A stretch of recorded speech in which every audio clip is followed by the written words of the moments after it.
शुक्लांबरधरं विष्णुं शशिवर्णं चतुर्भुजं प्रसन्नवदनं ध्यायेत् सर्वविघ्नोपशान्तये। अगजाननपद्मार्कं गजाननमहर्निशम् अनेकदन्तं भक्तानाम् एकदन्तमुपास्महे। वागीशाद्याः सुमनसः सर्वार्धानामुपक्रमे यन्नत्वा कृतकृत्यास्युस्तन्नमामि गजाननम्। शारदा शारदाम्भोजवदना वदनाम्बुजे सर्वदा सर्वदास्माकं सन्निधिः सन्निधिं क्रियात्। सदाशिवसमारम्भां शङ्कराचार्यमध्यमाम् अस्मदाचार्यपर्यन्तां वन्दे गुरुपरम्पराम्। श्रीचन्द्रशेखरयतीन्द्रसरस्वतीनां शान्तान्तरङ्गकलिताखिलभावुकानां काञ्चीपुरीस्थितमहोन्नतकामकोटिदेवीम् उपाश्रितवतां चरणाम् उपासे। अस्मत्श्रीगुरु చరణారవిందాభ్యాం నమః. నిన్నటి రోజున పరమాచార్యుల వారి జయంతి. ఆ శుభ సందర్భంలో వారి యొక్క దివ్యమైనటువంటి అద్భుతమైనటువంటి చరిత్రని మనం చెప్పటం ప్రారంభించుకున్నాం. 1908వ సంవత్సరంలో జగద్గురువుల యొక్క మొట్టమొదటి విజయయాత్ర ప్రారంభమైంది. పీఠాధిపతులు మొదట జంబుకేశ్వర క్షేత్రం తమిళనాడు వెళ్ళి అఖిలాండేశ్వరి అమ్మవారి యొక్క ఆలయంలో కుంభాభిషేకం చేయించారు. అక్కడి నుంచి దక్షిణ దేశంలోని కొన్ని ఇతరమైనటువంటి క్షేత్రాలని అన్నింటినీ కూడాను దర్శించి తిరిగి మళ్ళీ జంబుకేశ్వరం వచ్చి అక్కడ చాతుర్మాస్య వ్రతాన్ని జరిపారు. 1909వ సంవత్సరంలో 12 సంవత్సరాలకి ఒకసారి వచ్చేటువంటి మహామాఘోత్సవం, కుంభకోణంలో మహామాఘోత్సవం పేరిట ఒక అద్భుతమైనటువంటి ఉత్సవం జరుగుతూ ఉంటుంది. కుంభకోణంలో 355 క్షేత్రములు ఉన్నాయి. టెంపుల్ సిటీ అనే పేరు కూడా దానికి ప్రత్యేకంగా ఉన్నది. అన్యక్షేత్రే కృతం పాపం పుణ్యక్షేత్రే వినశ్యతి, పుణ్యక్షేత్రే కృతం పాపం వారాణస్యాం వినశ్యతి, వారాణస్యాం కృతం పాపం కుంభకోణే వినశ్యతి, కుంభకోణే కృతం పాపం కుంభకోణే వినశ్యతి అని స్కాంద పురాణంలో ఒక మాట. ఎక్కడన్నా మనం పాపం చేస్తే ఆ పాప పరిహారానికి పుణ్యక్షేత్రానికి వెళ్ళి దర్శనం చేసుకొని ఆ భగవత్ సేవ చేసుకోవటం వల్ల కొంత పాప పరిహారానికి మార్గం. పుణ్యక్షేత్రంలోకే వెళ్ళి మనం పాపం చేస్తే ఆ పాప పరిహారం ఎక్కడ పోగొట్టుకోవాలయ్యా అంటే వారాణసికి వెళ్ళి విశ్వేశ్వర దర్శనం చేసుకొని గంగా స్నానం చేస్తే ఆ పాపం పోవటానికి అవకాశం ఉంది. ఒకవేళ దురదృష్టవశాత్తు వారాణసిలోనే మనం పాపం చేస్తే ఆ పాప పరిహారం ఎలా మనం పోగొట్టుకోవాలి అంటే కుంభకోణానికి వెళ్ళి అక్కడ ఉన్నటువంటి దేవతా దర్శనములు చేసి ఆ కావేరీ తీరంలో స్నానం చేస్తే తద్వారా మనకి కొంత పాప పరిహారం జరుగుతుంది.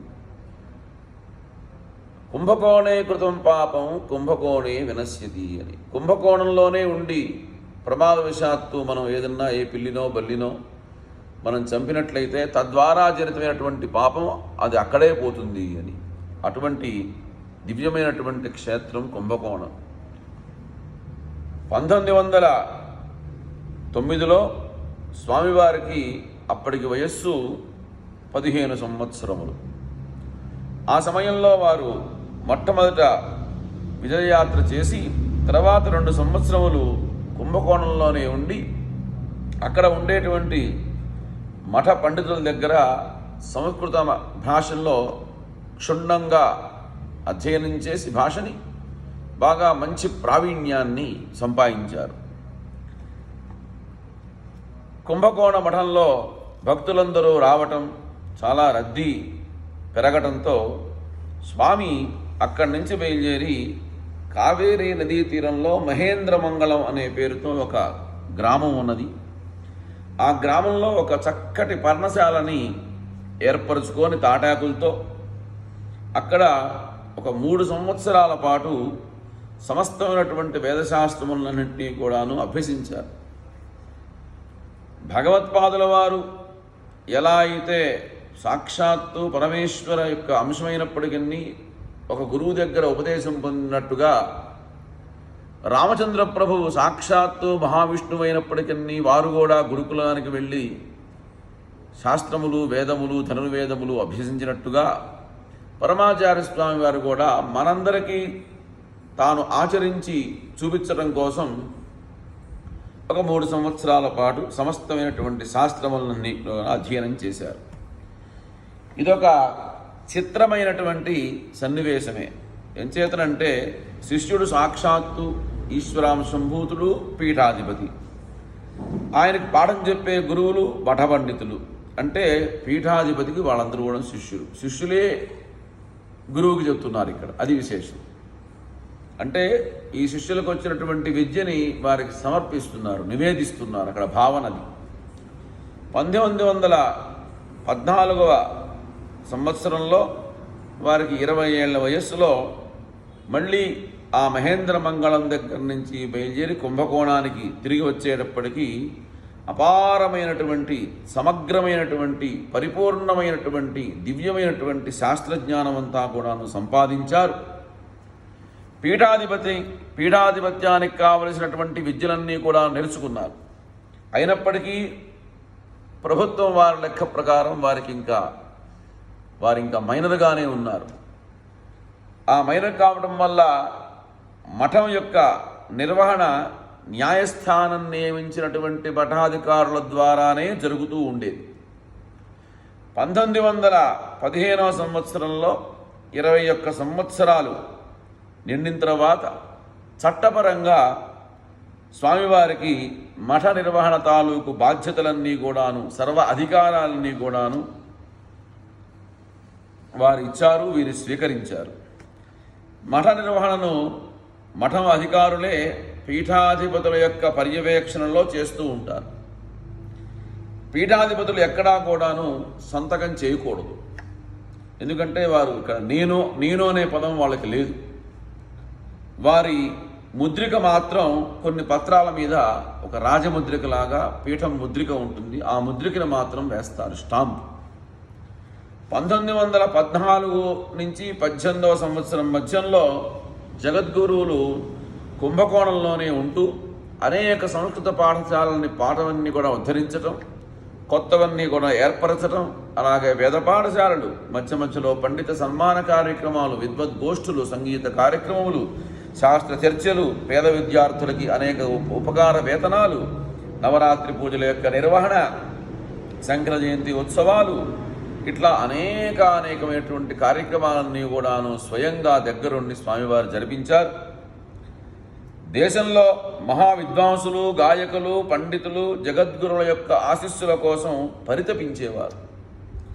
వాళ్ళందరికీ కూడాను 25 ఏళ్ళు కూడా అనేటువంటి ఈ పీఠాధిపతులు మంచి జగద్గురువుగా భాషిస్తూ ఉండేటువంటి వారు.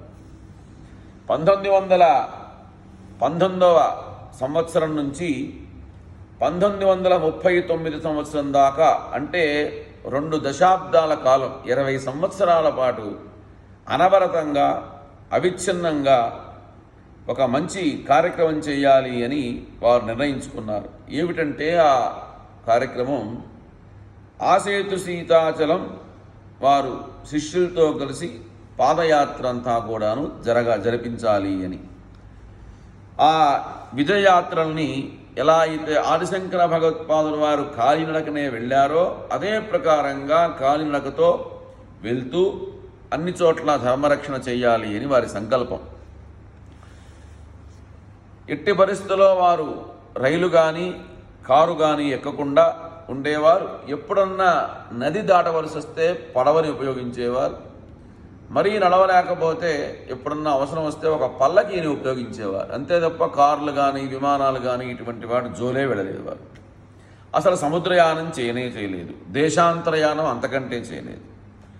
ఆయన యాత్రలతో అనేక మంది వెళ్తూ ఉండేవారు. వారితో పాటు పరివారం అంతా కూడా కలిసి వెళ్ళేవారు. అధికారులు, పండితులు, వేద పండితులు, శాస్త్ర పండితులు, సంగీత పండితులు, పరిచారకులు, ఏనుగులు, గోవులు, మఠానికి సంబంధించిన అనేక విషయాలు, నిత్యానుష్ఠానానికి సంబంధించినటువంటి పూజా ద్రవ్యములు ఇవన్నీ కూడాను కలిసి నిరంతరాయంగా వెళ్తూ ఉండేవారు. సాధారణంగా పీఠాధిపతులకు యాత్రల్లో ఆయా సంస్థానాలు, ఆయా ప్రభుత్వాలు పరిపూర్ణమైనటువంటి సహకారాన్ని శ్రద్ధగా భక్తిగా అందించేవాళ్ళు ఆ రోజుల్లో. అలాగే రోజుకి ఈ పీఠాధిపతులకి ఈ త్రికాలార్చనలు, వచ్చే భక్తుల్ని కలవటం ఇదంతా కూడా తీసేస్తే 24 గంటల్లో ఒక 3 గంటలు మాత్రమే వీళ్ళకి విశ్రాంతి దొరుకుతుంది. ఏం చేతనంటే నేను చూస్తూ ఉన్నాను ఈ మధ్యకాలంలో అనేక మార్లు ఇప్పుడున్నటువంటి విజయేంద్ర సరస్వతి శ్రీ చరణుల దగ్గరికి వెళ్తూ ఉంటాను తరచు. వారు రాత్రి 10-10:30 దాకా కూడా పూజ చేసి అప్పుడు నాతో సంభాషిస్తూ ఉంటారు. అది సుమారుగా 12:30-1 అవుతుంది. అయ్యో స్వామివారికి నిద్ర లేదే, పాపం విశ్రాంతి లేదే అనుకుంటా. నేను అలసిపోయి సరే నా మొహం అంతా చూసి సరే వెళ్ళి మీరు విశ్రాంతి తీసుకోండి అంటారు. మళ్ళీ పొద్దున్నే మనం వెళ్తే మనకంటే ముందే వారు నిత్యానుష్ఠానం చేసుకొని మన కోసం రెడీగా ఉన్నట్టుగా ఉంటారు. ఎంత శక్తి, ఎంత శ్రద్ధ, ఎంత క్రమశిక్షణ, ఆ శరీరం ఎంత సహకరిస్తే వాళ్ళు ఆ పని చేయగలుగుతారు అంటే సామాన్యంగా మనబోటి వాళ్ళ వల్ల ఏ పనే కాదు. అలా వాళ్ళు తీసుకునే ఆహారం కూడా దాని మీద ఆధారపడి ఉంటుంది. చాలా సాత్వికమైనటువంటి ఆహారం. అట్లా ఒకరోజు నేను ఇట్లాగే ఎందుకో స్వామివారి దర్శనానికి వెళ్ళా. ఆ యాత్రలో ఆలస్యం అవటం వల్ల రాత్రి 12 గంటలకు వారి దగ్గర చేరుకున్నా.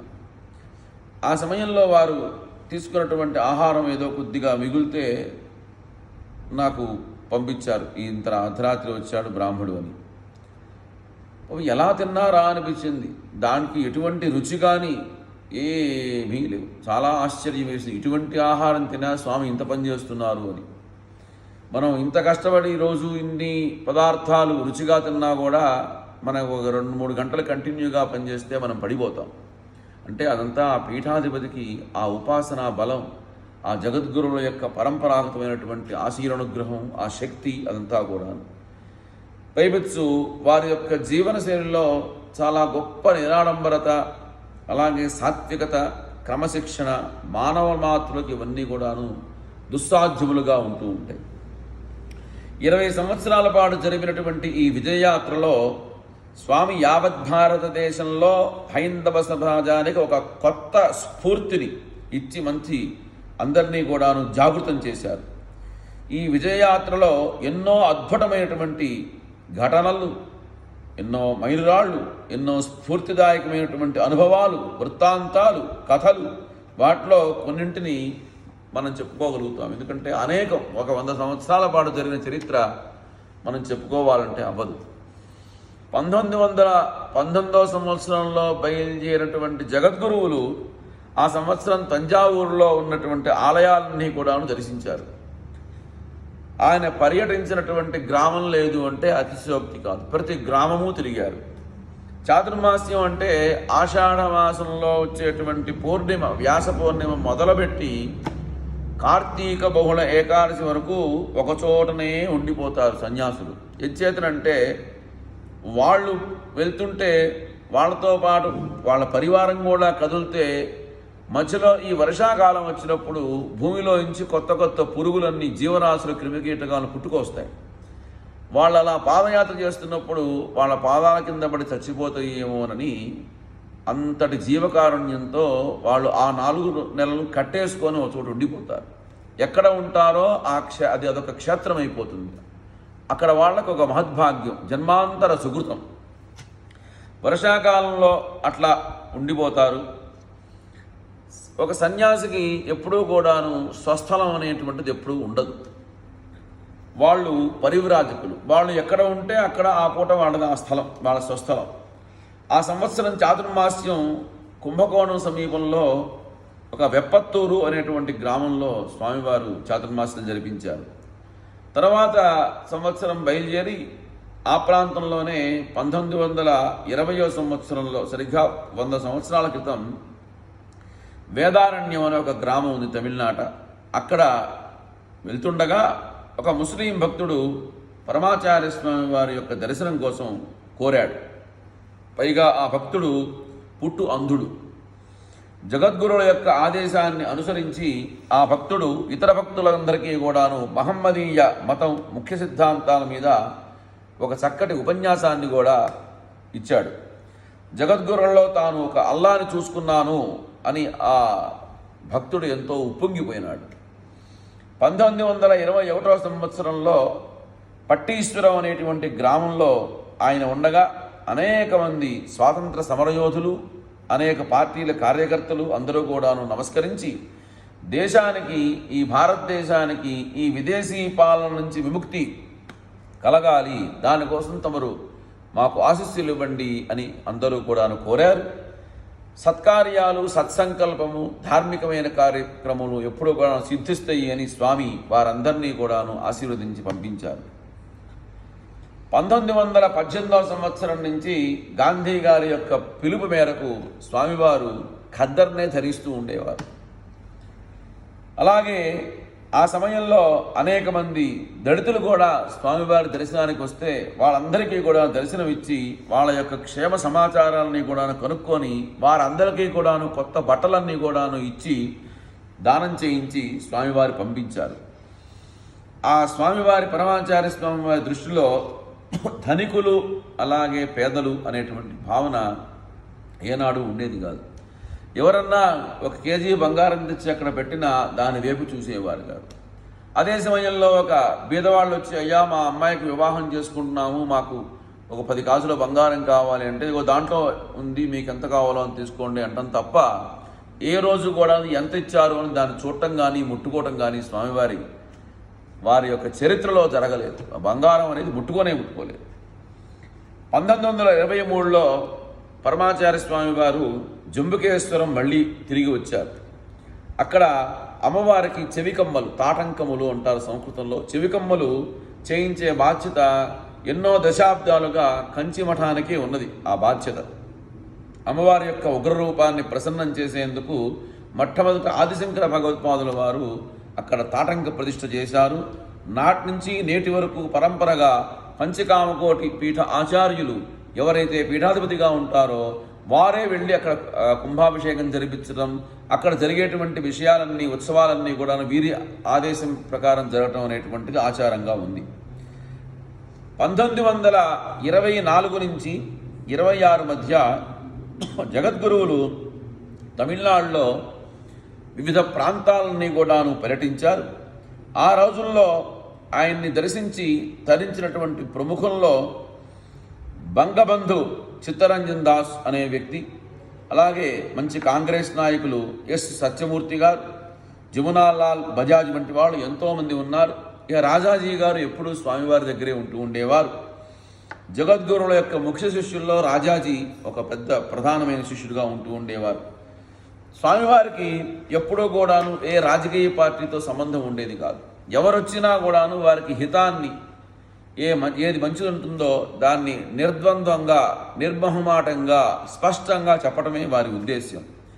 అయితే దేశ ప్రజల యొక్క కళ్యాణం కోసం, యోగక్షేమాల కోసం భగవద్భక్తి పెంపొందించాలి అని నాయకులు వచ్చినప్పుడు వాళ్ళకి మంచి విషయాలన్నీ కూడాను తెలియజేస్తూ ఉండేటువంటి వారు, సలహాలు కూడా ఇస్తూ ఉండేవారు స్వామివారు.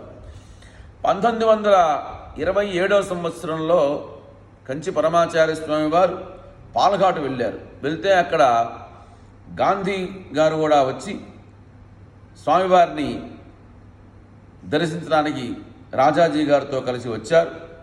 జగద్గురువులు ఆ టైంలో ఒక చిన్న గోశాలలో ఉన్నారు. ఆ గోశాలలోనే ఈ పరమాచార్య స్వామి వారి గారికి అలాగే గాంధీజీ గారికి ఇద్దరికి కూడాను సమావేశం జరిగింది. ఎలా మనం స్వాతంత్రం తెచ్చుకోవాలి, భారతదేశం ఈ సనాతన ధర్మాన్ని ఎలా రక్షించాలి అనే అంశం పైన ఎన్నో గంటల సేపు చర్చ జరిగింది. గాంధీ గారికి ఒక నియమం ఉండేది. ఏమిటంటే ఆ నియమం, అస్తమానం తర్వాత వారు ఏమీ తినేవారు కాదు. వారు సమయం అయిపోతుంది, మాట్లాడుకుంటూనే ఉన్నారు, అస్తమానం అయితే ఏమీ తినరు కదా అని రాజాజీ గారు కంగారు పడుతూ ఉంటే అది గమనించినటువంటి గాంధీజీ గారు, ఎందుకయ్యా నా భోజనం గురించి నువ్వు ఆలోచిస్తావు, వాళ్ళ పరమాచార్య స్వామి వారి దగ్గర కూర్చొని ఇన్ని గంటల సేపు మాట్లాడే అవకాశం వచ్చింది, పంచభక్ష ప్రమాణాల కంటే ఈ సంభాషణ గొప్పది, కాబట్టి నేను భోజనం చేయట్లేదు, నువ్వేం ఎటువంటి చింత నీకొద్దు అని గాంధీజీ గారు ఆయనకి చెప్పారట రాజాజీ గారికి. 1929వ సంవత్సరంలో తిరువన్నామలై అరుణాచలం వెళ్ళారు స్వామివారు. వెళ్ళి ఆ సమయం కార్తీక పౌర్ణమి సమయం, దీపోత్సవానికి వెళ్ళి అక్కడ నెల రోజుల పాటు, ఒక మాసం రోజుల పాటు అక్కడ ఉండి చక్కగా త్రికాల అర్చనలు చేస్తూ అనేక పర్యాయములు ఆ అరుణాచల గిరి ప్రదక్షిణం చేశారు స్వామివారు. తర్వాత అక్కడి నుంచి నెరూరు వెళ్ళారు, శాలం దగ్గర. అక్కడ సదాశివ బ్రహ్మేంద్రుల యొక్క అధిష్టానాన్ని, సమాధిని దర్శించారు. అలాగే అక్కడి దగ్గరలో ఉన్నటువంటి అప్పయ్య దీక్షితుల వారి యొక్క గ్రామాన్ని కూడా దర్శించారు. అక్కడ వారి యొక్క జయంతి ఉత్సవాలన్నీ కూడా దగ్గరుండి జరిపించి అక్కడ అప్పయ్య దీక్షితుల వారు రాసినటువంటి గ్రంథాలన్నీ కూడాను ముద్రణ చేయించేట్టుగా ఆ గ్రామ ప్రజలందరినీ కూడాను ఏకం చేసి స్వామివారు ఒక మంచి కార్యక్రమం వారందరికీ కూడా బాధ్యతగా ఒప్పగించారు, అందరినీ ప్రోత్సహించారు. 1930వ సంవత్సరం డిసెంబర్లో పక్షతీర్థం అనేటువంటి ఒక గ్రామంలో అఖిల భారత సాధు మహాసంఘం వారు పరమాచార్య స్వామి వారికి ఒక పెద్ద స్వాగత సభ ఏర్పరిచారు. హిందూ ధర్మానికి వారి యొక్క బోధనల ద్వారా, ఆచరణ ద్వారా చేస్తున్నటువంటి ఈ యొక్క సేవల్ని ఎంతో ప్రశంసించారు అందరూ కూడా.